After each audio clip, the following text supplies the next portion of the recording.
Back. In light of Sexual Assault Awareness Month, local advocates are speaking up. 7 News reporter Aaliyah Keller joins us now live in the 7 News studio with the warning signs that you or someone you know has faced sexual violence. Aaliyah. Well, Steve, odds are we may not realize how often this happens. Advocates say 1 in 6 women in West Virginia face some form of sexual violence in their lifetime. And it's not just women, men can also be victim to it.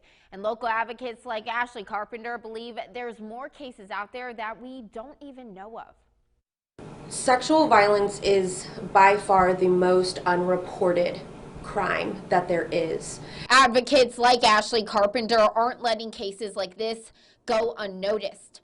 It's really sad to know that it's happening on such a rapid level in our community.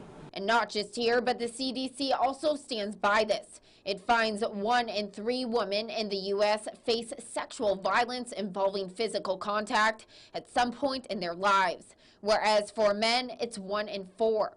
Sadly, this isn't unheard of even to Carpenter. At the Sexual Assault Help Center, Carpenter sees sometimes as many as 700 victims a year that go through it. It is very disheartening to hear the stories. And if you or someone you know is facing sexual violence, advocates say there are signs to tell you. A big one, Carpenter says, involves grooming, which can be anywhere from manipulative comments to trying to isolate someone. Signs like exhibiting trusting relationships at first, but then pushing those limits are other indicators.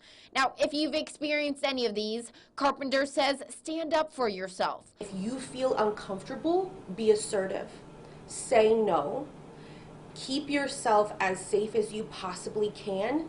Feel free to defend yourself when you need to. If you face this yourself, Carpenter says the next step would be to report it to law enforcement and go to the hospital and get checked out.